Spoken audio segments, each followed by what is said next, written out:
Man, 6:39, more than 36 calls came into 911. Eyewitness News is staying on top of the investigation into this deadly fire. Tonight, a possible cause. Eyewitness News reporter Jasmine Payu continues our live team coverage. Jasmine? Jess, this is far from over. Tonight, crews from Philadelphia Police and ATF are still on scene here, working to find out what may have sparked this deadly fire. I don't understand how you can't be upset about this. Grief and disbelief Wednesday night as the reality of a fire that killed 12 people, 8 of whom were children, settles in. We're getting multiple calls, reported people inside. Dispatch audio and cell phone video takes you into the moment the row home on the 800 block of North 23rd Street in Philly's Fairmount neighborhood goes up in flames. The multi-unit home to at least 26 people. We got heavy fire showing the second floor, heavy smoke third floor. Flags prepare for rescue. The deadly scene unfolding before sunrise around 6:30 Wednesday morning. Officials say 8 people managed to escape and 2 were taken to nearby hospitals. The inferno took firefighters nearly 50 minutes to get under control. The only thing that was slowing that fire down from moving was nothing slowing that fire down from moving. Emotions high, not just for those who knew the victims, but for the people who tried to save them. I don't have the words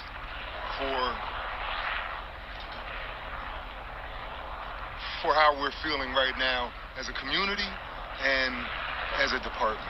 The city's public housing authority owns and operates the units. Speaking with Eyewitness News, the head of the authority would only say the 4 smoke detectors were working during an inspection in May. However, none of them were working at the time of the fire. I don't know if they were replaced or tampered with. We have no idea. As the investigation continues, an emotional mayor, Jim Kinney, asked the public to reserve judgment as the city mourns an unspeakable tragedy. This is, without a doubt, one of the most tragic days in our city. The PHA said they were not aware that 26 people were living in the home. There are reports the fire started by a Christmas tree. However, investigators have not released an official cause. We're live in Fairmount. Jasmine Payu, CBS 3 Eyewitness News. Hello everyone, this is Sister Roland, and all I need is a few minutes to discuss what happened in Fairmount, Philadelphia. This happened yesterday morning, actually. So a fire broke out. It seems that it started by a Christmas tree, but they really don't know, 100%. They are investigating. But at the end of the day, well, up to this point, there are 12 people that are gone, and 8 of those 12 people are children and little kids. I think like under the age of 10 years old. And why I wanted to speak about this is because, as you see, I think that was somebody in charge of the housing authority, how he said, because there was, I guess people were saying, and of course everybody wondering, were there not any smoke detectors that, would sound the alarm so that people, even if you were sleeping, you would wake up because there's a fire. And he was saying, yeah, back in May when they had an inspection, they were working, but he don't know if somebody tampered with them. Excuse me, why would somebody go and tamper with a smoke detector? Hey, I'm gonna go just look at the smoke detector up there. Let me go tamper with it. Let me go touch it. Nobody does that. Nobody does that. And then this is the thing with a lot of these housing authorities, because a lot of major cities have them where they, it's apartments that you pay minimal, 0 to minimal rent. And some of them are horrendous to live in. But this is the thing with a lot of them. When you live in these housing authorities, it's like a Section 8, but what we know as Section 8, well, Section 8 has, I guess, 2 different programs.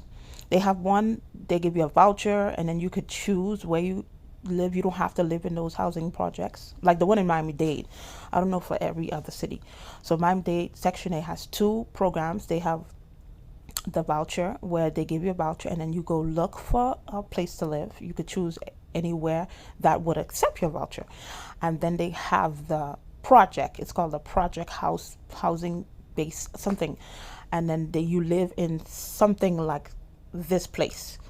It's like a bunch of apartments together, and then you get to pay zero rent. You pay according to your income if you have any. So with a lot of these places, even with the voucher, but with the landlord, you have to deal with the landlord. But a lot of these places is when they're gonna have an inspection. That's when they start fixing everything. That's when they make sure the smoke detector is working, because they have to check those stuff so you could pass the inspection. So when it's time for inspection, that's when everything is fixed, because people need to get paid. But then afterwards, a lot of these people may not know they're supposed to change the battery, and they're supposed to be testing it monthly or every 3 months or every 6 months. Not everybody knows that. So you could have a smoke detector, you think it's working, and it's not.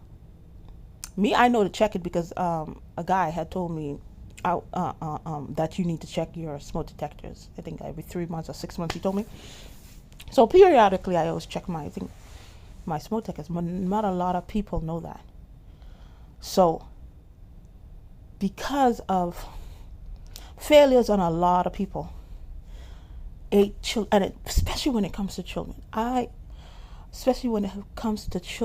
just when children get hurt, when children lose their lives because of negligence of people, that just upsets me. It really does. So now, and then the firefighters, you can see they are devastated.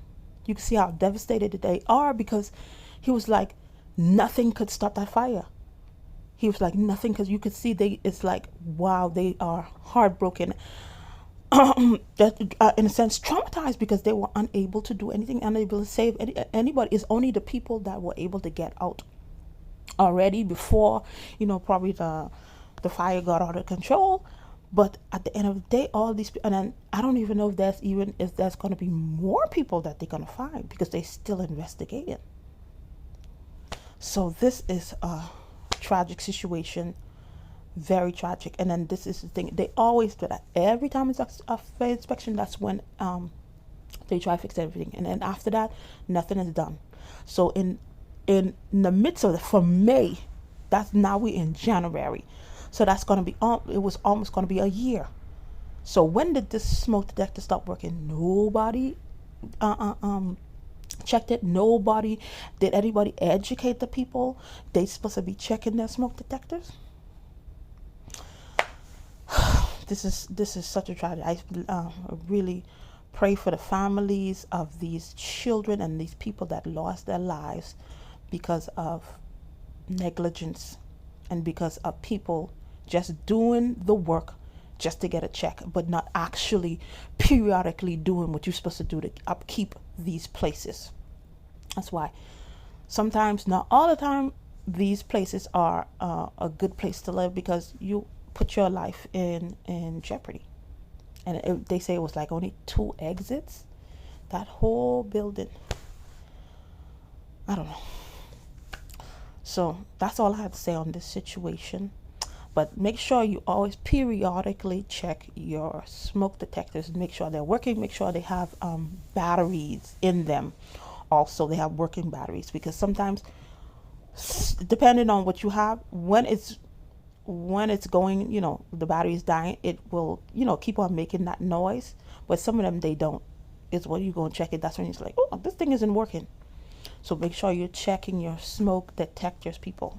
But no matter where you live, in an apartment, in a house, check your smoke detectors. So thank you for watching, and I'll see you in another video. Bye.